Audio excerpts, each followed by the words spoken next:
the story that resonated, and there's always something that comes out of a game and has some extent of legs, even if it's just the next morning. Sometimes it lasts a little longer. Sometimes it takes over the whole week. And all it took, and, Michael, I really don't care. I've heard from people who have said, man, you must really be pissed. It's like, why am I pissed? You must be pissed because you've been talking about this Tom Brady conflict of interest thing for like a year and a half, and people acted like you were crazy. And now all of a sudden everybody's like, Tom Brady has a conflict of interest. It's like, I'm just glad that they finally realize it. Right. I'm not upset. I hope they remember the next time they want to write off something that I said. Maybe this guy isn't as nuts as we think he is because we don't like what he's saying, because he's pointing out something about our favorite team that we'd rather not think about or talk about. But yeah, I'm just glad that there's more at the party. Welcome in. We've been waiting for you. Hey, listen, Mike, that this is a lesson that visuals matter. So you can say it, you can write it, but it is not real until people actually see Tom Brady in there with the headsets on. Like, oh, that's what he's doing? Yes, he's an owner of the Las Vegas Raiders. He does all sorts of things beyond sitting in the coach's box with headsets on. You know what? Tom Brady can go into team meetings anytime he wants. Tom Brady can sit with his feet on the desk in Pete Carroll's office and tell Pete Carroll, I don't like that, but he can do whatever. He's the owner. Why is that? It wasn't real until people saw the visual of it. It's strange.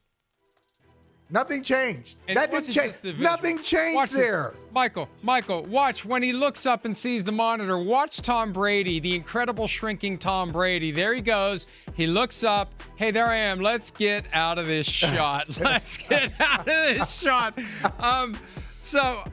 He knew. We all knew. You know what? And here's the thing. Tom, I thought you knew better. I thought you knew better from just all your media work. What will make you blend in? Let's say you're in a coach's box. Nobody's in there with a beautifully tailored suit, impeccable shirt, perfectly knotted tie. Put a hat on. Put on some coaching gear. Maybe you won't stand out. Like, hey, you know what? I think that guy kind of looks like Tom Brady. But if you scan the coach's box, everybody's dressed the same except the guy who stands out in the suit and tie. Come on, Tom. If you want to be on the, if you want this to be like a sneak mission, you got to dress the part. Get one of them big bushy mustaches, a pair of glasses, right? Man, hell, he's got the money. He can get one of those masks that make him look like an old man. But oh yeah, Mission Impossible. You could do it. I'm just glad it happened. I'm not mad that we were ignored. I'm not mad that, there was I got called out for, it's not a conflict event. But look, this is a 95-5 issue. It's a conflict of interest. The only question is, what do we do about it? And also, folks, we've seen predictable statements from coaches with other teams who may be looking to work for the Raiders one of these days. It's a very small community. And we've had both Pete Carroll and yesterday Chip Kelly, the offensive coordinator, the guy that, and this was the subject of the report from Peter Schrager, that Tom Brady talks to Chip Kelly 2 or 3 times a week. And Kelly said, we don't talk about game plans. We just talk about football. Look, the Raiders don't want the world to understand that they are in this unique position where they have an emissary who is at one of the biggest games of the week every single week. He's in a position to gather information, and I submit to you, Michael, it's far more valuable to be on the field during pregame warmups. Forget the production meetings. You're in that world, and you're hearing things, and people are talking to you. You're Tom Brady. They may want to work for you one day. They're not going to shun you. You can't keep all your players and your assistant coaches from talking to Tom Brady. He's Tom Brady. So pay no attention to what Ben Johnson said. He almost hired Ben Johnson. and may hire him in the future. Pay no attention to, and there's a pride element to it. Oh, it doesn't matter. I'm not going to be hoodwinked by Tom Brady. Ignore all that. Because they're saying what they have to say.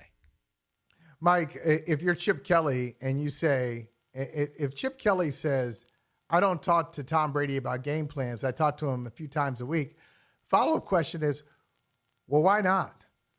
You've got Tom Brady. Why is he bothering you when you should be working? Okay, if you're not getting ready for the next game, yeah, I know. But my point is, there's only a finite number of hours. You got film to study. You got things to get ready. It's like, Tom, why are you bothering me? Why are you bothering me? I don't want to hear about Super Bowl 36 again. I've already heard that story about how you won that game. Like, no, if they're talking about how to win the next game. So the idea that they're not talking about game plans is semantics, and that's a polite way of saying bullshit. Right. Sorry, Manchester. Sorry, Liverpool. Yeah. Hey, Tom Brady goes up to Chip Kelly. You know, Chip, I was the 199th pick in the draft, and yet I stayed with it. I believe like they're not having that conversation again. They're talking about how to help Geno Smith not throw 3 interceptions against the Chargers, and some of the things some of the defenses that Brady sees out there, some of the trends in the league, and how it can help their team. I mean, otherwise, what's the point? What's the point of having Tom Brady around if he's not going to say and do things that they're gonna help you win?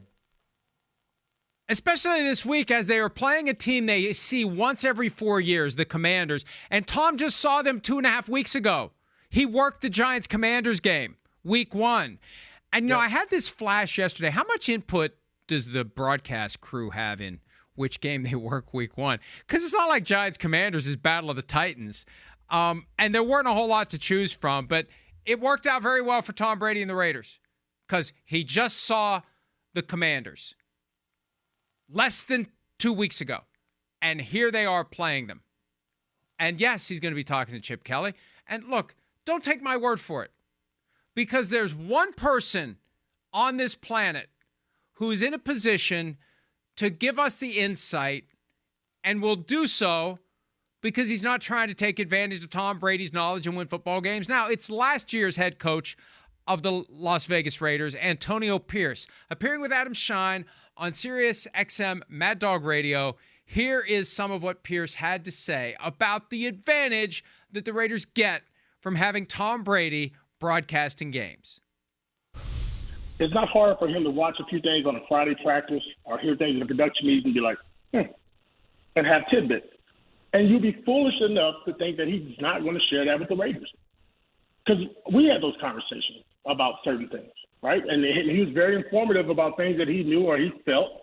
And that's why you bring in a guy like Tom Brady into your organization to be a minority owner, because he gives you those aspects and different insights that some people can't give you. So how I would take it, I would be nervous. I think I'd be tight-lipped, which I think most head coaches are when they go in production meetings. They watch it.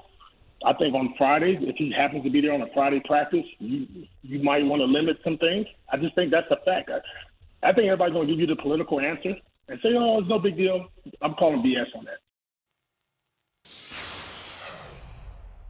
Now, I have a feeling at some point yesterday, Antonio Pierce's agent called and explained to him the nuances of his buyout and the things he's allowed to say and not allowed to say, right? Because usually what happens when a coach is still getting paid by a team, they say nothing because they put language in there that disincentivizes telling all the secrets about whatever it is that went on while you were there, disparaging the team in any way. And he just gave it up, folks. How do we know that Tom Brady will do it? Because he's already done it. He did it with me last year, right? And we've had all this, oh, Tom would never do that. He's trying to win football games, people. The NFL has created a situation where the fox, literally, pun intended, is in the hen house, in a position to gather information. And he's getting paid $37.5 million per year to do it. And he gets to run back with that information to try to pursue his favorite Super Bowl ring. The next one. Of course he's doing it. All's fair in love, war, and football. This is a guy that they busted for cheating. I still have my doubts about Deflategate, but the NFL didn't. They suspended him for cheating. Generally aware.